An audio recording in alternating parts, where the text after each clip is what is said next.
ഇതിൻ്റെ എഞ്ചിൻ്റെ കവറിലേക്ക് ഒന്ന് നോക്കിക്കേ കേട്ടോ.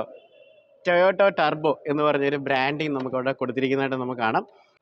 എല്ലാ പ്രിയ കൂട്ടുകാർക്കും നമസ്കാരം. റൊമേഷോയുടെ ഏറ്റവും പുതിയ എപ്പിസോഡിലേക്ക് സ്വാഗതം. കേരളത്തിലെ ആദ്യത്തെ ടൊയോട്ടോ ടൈസറിൻ്റെ ലോഞ്ച് ഫംഗ്ഷനിലാണ് നമ്മളുള്ളത്. നമ്മൾ ട്രിവാൻഡ്രത്തുള്ള ഇഞ്ചകളുള്ള നിപ്പോൺ ടൊയോട്ടോയിലാണ്.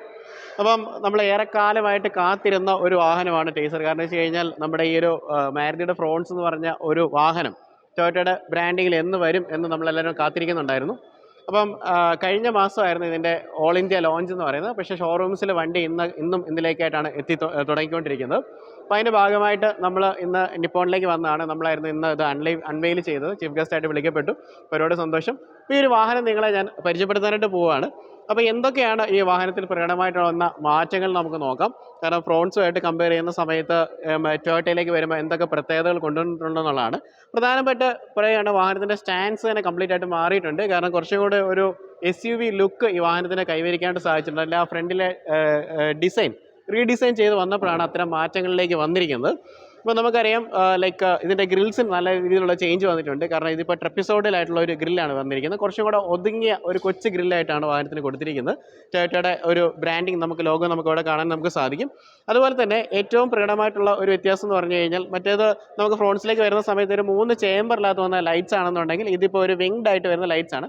ഗ്ലാൻസയിൽ നമ്മൾ സമാനമായിട്ടുള്ള ഈ വിങ്ഡ് ആയിട്ട് വരുന്ന ഒരു ക്രോമി എലമെൻറ്റ് നിങ്ങൾ കണ്ടിട്ടുണ്ടായിരിക്കും. അതായത് ലോഗോയുടെ 2 സൈഡിലേക്ക് ഇങ്ങനെ ചിറവുകൾ പോലെ വിരിഞ്ഞിരിക്കുന്ന ഒരു ഭാഗം നിങ്ങൾ കണ്ടിട്ടുണ്ടായിരിക്കും.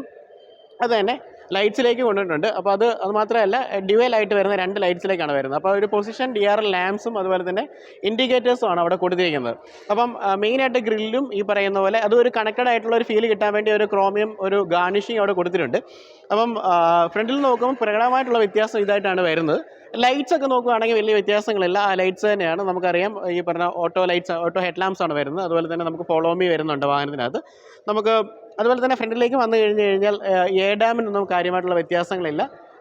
ഇതൊക്കെയാണ് ഈ വാഹനത്തിൻ്റെ മുമ്പിൽ നിന്നുള്ള ലുക്ക് എന്ന് പറയുന്നത്. ടൈസറിനെ സംബന്ധിച്ച് പറയുകയാണെങ്കിൽ നമുക്ക് മാരുതി ഫ്രോൺസിൽ കിട്ടിയതുപോലെ തന്നെ 5 വേരിയൻസിൽ തന്നെയാണ് കിട്ടുന്നത്. നമുക്കറിയാം ഇവരുടെ വാഹനങ്ങളെല്ലാം ES-GV എന്ന് പറഞ്ഞ കോമ്പിനേഷനിലാണ്. അപ്പോൾ ഇതിനകത്ത് വരുന്നത് E എന്ന് പറയുന്നൊരു വേരിയൻ്റ് ഉണ്ട്. അതുപോലെ തന്നെ S ഉണ്ട്, S+ ഉണ്ട്, G ഉണ്ട്, V ഉണ്ട്. അപ്പോൾ ഇങ്ങനെ 5 വേരിയൻസിലാണ് നമുക്ക് കിട്ടുന്നത്. അപ്പോൾ അതിനകത്ത് തന്നെ നമുക്ക് 2 ഫ്യൂൽ ഓപ്ഷൻസ് ആണ് കിട്ടുന്നത്. പെട്രോളും അതുപോലെ തന്നെ നമുക്ക് CNG ഓപ്ഷൻ കിട്ടും. Eയിൽ നമുക്ക് CNG ഓപ്ഷൻ കിട്ടും. അതുകൂടാതെ തന്നെ നമുക്ക് പെട്രോൾ ഓപ്ഷനാണ് വരുന്നത്.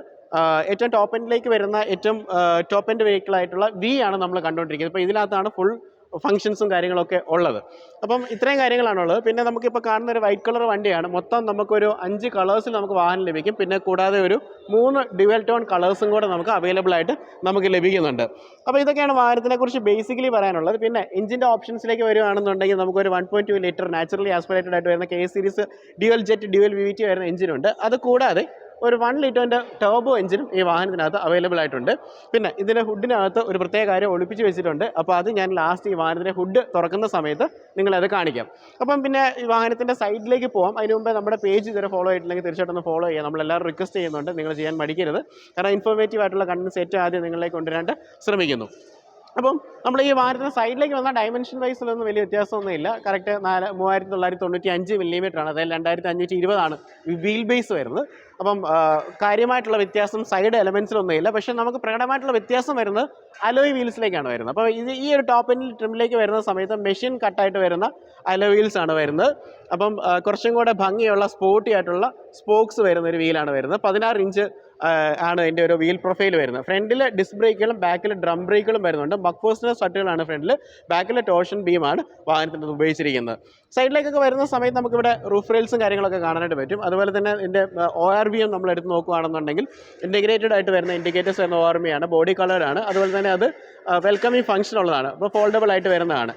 ഓക്കെ, ഇനി പുറകിലോട്ട് വരുന്നതിനനുസരിച്ചൊന്നും വലിയ വ്യത്യാസങ്ങൾ വരാനില്ല. പിന്നെ ഈ ഒരു വാഹനത്തിൻ്റെ ഒരു വലിയ ഭംഗി എന്ന് പറഞ്ഞാൽ ബാക്ക് ഭാഗങ്ങൾ തന്നെയാണ്. പ്രത്യേകിച്ച് ഒരു കൂപ്പേ ഡിസൈനിലാണ് ഇതിൻ്റെ കട്ടുകളൊക്കെ വരുന്നത്. ഭയങ്കര കുറച്ചുകൂടെ നീറ്ററായിട്ടുള്ള ഒരു ഡിസൈനിലാണ് മൊത്തത്തിൽ ഈ പറയുന്ന ഫ്രോൺസ് അല്ലെന്നുണ്ടെങ്കിൽ ഈ പറയുന്ന ടൈസർ എന്ന് പറഞ്ഞ വാഹനം ഇറക്കിയിരിക്കുന്നത്. അതിൻ്റെ ബാക്കിലേക്ക് വരുന്ന സമയത്ത് കണക്റ്റഡ് ആയിട്ട് വരുന്ന ഒരു ടെയിൽ ലാമ്പ് നമുക്ക് കാണാനായിട്ട് പറ്റും. ഇപ്പോഴത്തെ ഒരു ട്രെൻഡാണ് കണക്റ്റഡ് ആയിട്ട് വരുന്ന ഒരു ടെയിൽ ലാമ്പ് എന്ന് പറയുന്നത്. ഈ ടൈസറിലേക്ക് വരുന്ന സമയത്ത് ഇവിടെ ഈ ഒരു ലൈറ്റ്സിൻ്റെ പോർഷൻ നന്നായിട്ട് ചേഞ്ച് ചെയ്തിട്ടുണ്ട്. ഒരു സീസ് ഷേപ്ഡ് ആയിട്ട് വരുന്ന ലൈറ്റ്സ് ആണ് വരുന്നത്. പക്ഷേ അതിൻ്റെ ആ ഒരു കത്ത് നിൽക്കുന്ന ആ ഒരു റെഡ്നെസ് ഭയങ്കര ഭംഗിയാണ്. അതുപോലെ തന്നെ ആംബർ കളറിലുള്ള ഇൻഡിക്കേറ്റർ നമുക്ക് അവിടെ കാണാനായിട്ട് നമുക്ക് സാധിക്കും. അപ്പോൾ അതുപോലെ തന്നെ നമുക്ക് കണ്ടാവും ഏറ്റവും ടോപ്പിലേക്ക് വരും ഫുള്ളി കണക്റ്റഡ് ആയിട്ടാണ് വരുന്നത്. അപ്പോൾ നമുക്കിവിടെ കാണാനായിട്ട് നമുക്ക് സാധിക്കുന്നുണ്ട്. ലൈക്ക് അതുപോലെ തന്നെ ഇവിടെ നമുക്കിവിടെ ബാഡ്ജിങ് ആണ്, ഡീഫോഗറുള്ള ഗ്ലാസ്, അതുപോലെ നമുക്ക് ഏറ്റവും മുകളിലാണ് ഷാർഫിൻ ആൻറ്റണ ഒക്കെ കാണാൻ പറ്റും. അതുപോലെ ഇതിവിടെ ഒരു ചെറിയൊരു ആൻറ്റയും കൂടെ പ്രൊവൈഡ് ചെയ്തിട്ടുണ്ട്. ടൈസറിൻ്റെ ബാക്കിലേക്ക് വരുന്ന ബാഡ്ജിങ്സ് നമുക്ക് നോക്കാം. അർബൻ ക്രൂയിസർ ടൈസർ എന്ന് പറഞ്ഞൊരു ബാഡ്ജിങ് അവിടെ കൊടുത്തിട്ടുണ്ട്. അതുപോലെ തന്നെ ഈ വശത്തേക്ക് വരുമ്പോൾ വി എന്ന് പറയുന്ന വേരിയൻറ്റിൻ്റെ ബാഡ്ജിങ് അവിടെ കൊടുത്തിട്ടുണ്ട്. അപ്പോൾ നിയോ ഡ്രൈവ് എന്നുള്ളത് നമുക്കറിയാം, ഒരു ഹൈബ്രിഡ് നിയോ ഡ്രൈവ് ഒക്കെ നമ്മൾ കേട്ടിട്ടുണ്ട്. അപ്പോൾ അങ്ങനെ ഒരു ബാഡ്ജിങ് കൊടുത്തിട്ടുണ്ട്. ബാക്ക് സൈഡിലെ ബമ്പേഴ്സിനൊന്നും കാര്യമായിട്ടുള്ള യാതൊരു വ്യത്യാസങ്ങളും വരുത്തിയിട്ടില്ല. വീതിയേറിയ വലിയ ബമ്പേഴ്സ് തന്നെയാണ്. ബാക്കിൽ സെൻസേഴ്സ് ഉള്ളതായിട്ട് നമുക്ക് കാണാനായിട്ട് നമുക്ക് സാധിക്കും. ഇനി നമുക്ക് വാഹനത്തിൻ്റെ അകത്തേക്ക് നമുക്കൊന്ന് കയറി നോക്കാം. അപ്പം അകത്ത് എന്തെങ്കിലും വ്യത്യാസം ഉണ്ടെന്ന് നോക്കാം. ഒറ്റ ലുക്കിൽ പറയുകയാണെങ്കിൽ അകത്ത് പ്രകടമായിട്ടുള്ള ഒരു മാറ്റങ്ങളും വരുത്തിയിട്ടില്ല എന്നുള്ളതാണ് പ്രത്യേകത എന്ന് പറഞ്ഞാൽ. എങ്ങനെയാണോ നമ്മൾ ഫ്രോൺസ് കണ്ടത് അതിൻ്റെ ഇൻറ്റീരിയേഴ്സാണ് ഈ വാഹനത്തിനകത്ത് വന്നിരിക്കുന്നത്. സീറ്റ്സിനെ കുറിച്ചൊക്കെ പറയുകയാണെന്നുണ്ടെങ്കിൽ നമുക്ക് ഹൈറ്റൊക്കെ അഡ്ജസ്റ്റ് ചെയ്യാൻ പറ്റുന്ന സീറ്റുകളൊക്കെ ആയിട്ടാണ് കൊടുത്തിരിക്കുന്നത്. അതുപോലെ തന്നെ നമുക്ക് ഇൻറ്റീരിയറിലേക്ക് നോക്കുവാണെങ്കിൽ ഭയങ്കര പോഷായിട്ട് വരുന്ന ഒരു ബ്രൗൺ പ്ലസ് ബ്ലാക്ക് വരുന്ന ഫാബ്രിക് സീറ്റുകളാണ് വാഹനത്തിനകത്ത് പ്രൊവൈഡ് ചെയ്തിരിക്കുന്നത്. ഓക്കെ, ഇനിയിപ്പോൾ നമുക്ക് ഒരു കാര്യം ചെയ്യാം, വാഹനത്തിൻ്റെ അകത്തേക്ക് കയറിയിട്ട് കുറച്ചുകൂടി ഡീറ്റെയിൽ ആയിട്ട് ഇതിനെക്കുറിച്ച് സംസാരിക്കാം. അപ്പോൾ ഏറ്റവും പുതിയ ഫ്രോൺസിലേക്ക് വരുമ്പം നല്ല ഫ്രഷ് ഇൻറ്റീരിയേഴ്സ് ആണ് വാഹനത്തിനകത്ത് വന്നിരിക്കുന്നത്. പ്രത്യേകിച്ച് നമുക്ക് ഈ ഒരു ഇൻഫർടൈൻമെൻറ്റ് സിസ്റ്റം ഒക്കെ ഓണായി വരുമ്പോൾ നമുക്ക് ടൊയോട്ടയുടെ ലോഗോ നമുക്ക് ഇവിടെ കാണാനായിട്ട് നമുക്ക് സാധിക്കും. ഒരു 9 ഇഞ്ചിൻ്റെ സ്ക്രീനാണ് വരുന്നത്. അപ്പോൾ ഇതിന് തൊട്ട് താഴെയുള്ള വേരിയൻസിൽ 7 ഇഞ്ചിൻ്റെ സ്ക്രീനാണ് പൊതു വാഹനത്തിനകത്ത് കൊടുത്തിരിക്കുന്നത്. നമുക്ക് 6 സ്പീക്കേഴ്സാണ് വാഹനത്തിനകത്ത് പ്രൊവൈഡ് ചെയ്തിരിക്കുന്നത്. പിന്നെ ഈ ഒരു ഇൻറ്റീരിയറിൽ ശരിക്കും പറഞ്ഞു കഴിഞ്ഞാൽ ഒരുപാട് വ്യത്യാസങ്ങളൊന്നുമില്ല. കുറച്ച് നല്ല എലമെൻറ്റ്സ് ഒക്കെ ഇവിടെ കൊടുത്തിട്ടുണ്ട്. കണ്ടു, നല്ല പ്ലാസ്റ്റിക്സിൻ്റെ എലമെൻറ്റ്സ് ഒക്കെ ഇവിടെ നമുക്ക് കൊടുത്തിരിക്കുന്നതായിട്ട് കാണാം. പിന്നെ എടുത്ത് പറയേണ്ട കാര്യം എന്ന് പറഞ്ഞാൽ ഇപ്പോൾ ടോപ്പ് എൻഡിലേക്ക് വരുന്ന സമയത്ത് അവിടെ ഒരു ഹെഡ്സപ്പ് ഡിസ്പ്ലേ ഇവിടെ കൊടുത്തിട്ടുണ്ട്. അപ്പോൾ അതിനകത്ത് നമുക്ക് വണ്ടിയുടെ സ്പീഡും കാര്യങ്ങളൊക്കെ അതിനകത്ത് കുറച്ച് ഇൻഡിക്കേഷൻസ് ഇവിടെ കാണാനായിട്ട് പറ്റും. അതായത് നമ്മുടെ ഡ്രൈവറിൻ്റെ ശ്രദ്ധ മാറാതെ തന്നെ വാഹനം ഓടിക്കാനുള്ള ഒരു സംവിധാനം പല വാഹനങ്ങളും നിങ്ങൾ കണ്ടിട്ടുണ്ട്. ഓക്കെ, അതുപോലെ നമുക്ക് ഇതിൻ്റെ ക്ലസ്റ്ററിലേക്ക് വരുവാണെന്നുണ്ടെങ്കിൽ മാനുവൽ പ്ലസ് ഡിജിറ്റലാണ് വരുന്നത്. ഡിജിറ്റൽ ഒരു 4 ഇഞ്ചിൻ്റെ ഒരു ചെറിയ സ്ക്രീനൊക്കെ അവിടെ പ്രൊവൈഡ് ചെയ്തിട്ടുണ്ട്. വളരെ മനോഹരമായിട്ടുള്ള ഒരു തീമാണ്. വളരെ കൂളായിട്ടാണ് ഇതിൻ്റെ ഒരു ലൈറ്റിങ്സും അല്ലെങ്കിൽ അങ്ങനെ ഇൻഡിക്കേഷൻസും ലൈറ്റും ഒക്കെ കൊടുത്തിരിക്കുന്നത്. അതായത് ഒത്തിരി കളർഫുൾ അല്ല, ഭയങ്കര സ്റ്റാൻഡേർഡ് ആയിട്ടാണ് ഇത് മെയിൻറ്റെയിൻ ചെയ്തിരിക്കുന്നത്. അപ്പോൾ നമുക്ക് എ സിയുടെ വെൻറ്റുകളൊക്കെ നമുക്ക് ഇവിടെ കാണാനായിട്ട് നമുക്ക് സാധിക്കും. അതുപോലെ തന്നെ എ സിയുടെ കൺട്രോൾസ് ഒക്കെ ഇവിടെയാണ്. അതുപോലെ നമുക്ക് വയർലെസ് ചാർജിങ് പോർട്ട് നമുക്ക് ഓൾറെഡി ഉണ്ട്. അതിൽ USB-യുടെ കണക്ഷൻസും ഒക്കെ നമുക്ക് അവിടെ കാണാൻ പറ്റും. ലൈറ്റ്സ് ഉണ്ടോ എന്ന് നമുക്ക് നോക്കാം. നമുക്ക് ലൈറ്റ് ഇട്ട് നോക്കാം. ഓക്കെ, അപ്പോൾ ഇതുപോലെ തന്നെ നമുക്കിവിടെ ബോട്ടിൽ ഹോൾഡേഴ്സ് ഉണ്ട്. ഈ വാഹനത്തിനകത്തേക്ക് വരുന്ന സമയത്ത് നമുക്ക് ടോപ്പ് എൻഡിലേക്ക് വരുന്ന സമയത്ത് നമുക്ക് AT ട്രാൻസ്മിഷനാണ് വാഹനത്തിനകത്ത് വരുന്നത്. അതുപോലെ മാനുവലും നമുക്ക് അവൈലബിൾ ആയിട്ടുണ്ട്. അതുപോലെ താഴെയുള്ള വേരിയൻസിലേക്ക് വരുമ്പോൾ AMT ട്രാൻസ്മിഷൻ നമുക്ക് വാഹനത്തിനകത്ത് അവൈലബിൾ ആയിട്ട് കൊടുത്തിട്ടുണ്ട്. ഇതിൻ്റെ സീറ്റ്സ് ഒക്കെ എന്ന് പറഞ്ഞാൽ അത്യാവശ്യം നല്ല കംഫർട്ടബിൾ ആണ്. പ്രത്യേകിച്ച് നമുക്ക് ഈ ഒരു സീറ്റിൻ്റെ ഹൈറ്റ് പൊസിഷൻ നല്ലതാണ്. കാരണം നമുക്ക് റോഡിൻ്റെ വിസിബിലിറ്റി കുറച്ചുകൂടെ നമുക്ക് കാണാനായിട്ട് പറ്റും. ഹൈറ്റ് നമുക്ക് കൂട്ടാനും കുറയ്ക്കാനും ഒക്കെ പറ്റുന്ന സീറ്റുകളായിട്ടാണ് കൊടുത്തിരിക്കുന്നത്. സ്റ്റിയറിങ്ങിനെ കുറിച്ച് പറയുകയാണെങ്കിൽ ലെതർ റാപ്ഡ് ആയിട്ട് വരുന്ന സ്റ്റിയറിംഗ് ആണ്.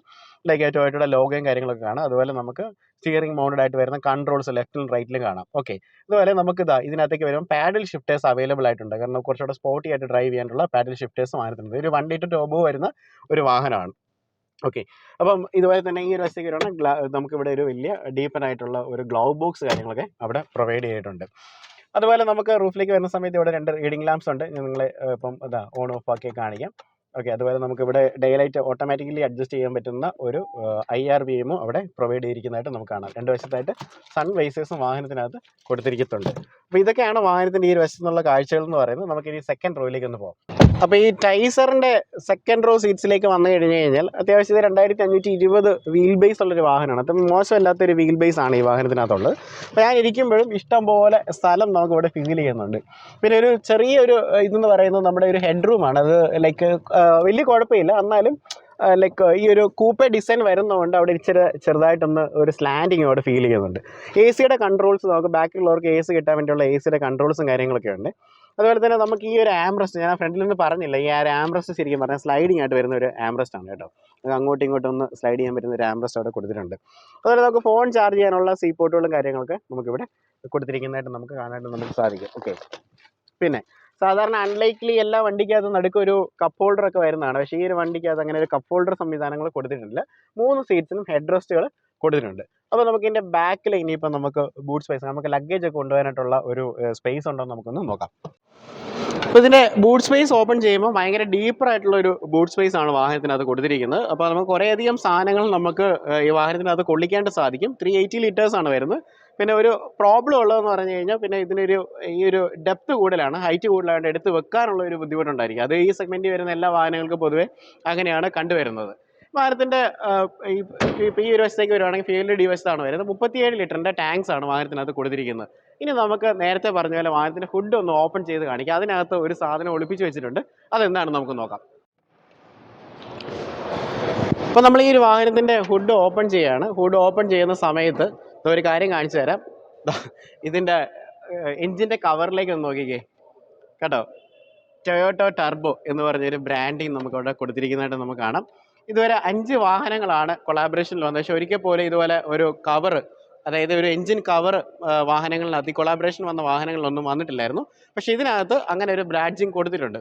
ഒരുപക്ഷെ ടൊയോട്ടയുടെ ആ റിലയബിലിറ്റി കാണിക്കുന്നതിന് വേണ്ടിയായിരിക്കാം തീർച്ചയായിട്ടും അങ്ങനെ ഒരു സംഭവം ആഡ് ചെയ്തിരിക്കുന്നത്. കാരണം ഈ ഒരു വാഹനത്തിൻ്റെ പ്രത്യേകത എന്ന് പറയുന്നത് കൂടുതലായിട്ട് ടൊയോട്ടയുടെ പ്രത്യേകത എന്ന് പറഞ്ഞാൽ കൂടുതലായിട്ടുള്ള വാറണ്ടി ഫിഗേഴ്സാണ്. ഫ്രോൺസിലേക്ക് വരുന്ന സമയത്ത് 2 വർഷവും 40,000 കിലോമീറ്റേഴ്സാണ് സ്റ്റാൻഡേർഡ് വാറണ്ടി കൊടുക്കുന്നതെങ്കിൽ ടൊയോട്ടയിലേക്ക് വരുന്ന സമയത്ത് ടേസറിന് കൊടുക്കുന്നത് 3 വർഷം 1,00,000 കിലോമീറ്ററാണ് കൊടുക്കുന്നത്. അത് കൂടാതെ 5 വർഷം ഫ്രീ റോഡ് സൈഡ് അസിസ്റ്റൻസ് കൊടുക്കുന്നുണ്ടെന്നുള്ളതും ഒരു പ്രത്യേകതയാണ്. അതായത് 5 വർഷത്തേക്ക് നമുക്ക് എക്സ്റ്റൻഡഡ് വാറണ്ടി നമുക്ക് എടുക്കാം. അതായത് 3 വർഷം കഴിഞ്ഞ് നമുക്ക് 5 വർഷത്തെ എക്സ്റ്റൻഡ് വാറണ്ടി എടുക്കാം. അല്ലെങ്കിൽ തന്നെ 5 വർഷത്തേക്ക് RSA കിട്ടും എന്നുള്ളതാണ് ഏറ്റവും വലിയ പ്രത്യേകത എന്ന് പറയുന്നത്. അപ്പോൾ നമ്മൾ വണ്ടി ഒരിക്കലും വഴി കിടക്കുക എന്ന് പറയുന്നൊരു പ്രശ്നമില്ല. ഇനി വഴി കടന്നാലും റോഡ് സൈഡ് അസിസ്റ്റൻസ് വന്ന് നമ്മളെ സപ്പോർട്ട് ചെയ്യും. അതാണ് ടൊയോട്ട നൽകുന്ന ഗ്യാരണ്ടി എന്ന് പറയുന്നത്. അപ്പോൾ നമുക്ക് എഞ്ചിനെ കുറിച്ച് പറയാം. നമ്മൾ ഓൾറെഡി പറഞ്ഞല്ലോ 1.2 ലിറ്ററിൻ്റെ ഒരു നാച്ചുറലി ആസ്പിറേറ്റഡ് ആയിട്ട് വരുന്ന എഞ്ചിനുണ്ട്. ഡ്യുവൽ ജെറ്റ് ഡ്യുവൽ VVT വരുന്ന എഞ്ചിനാണ്.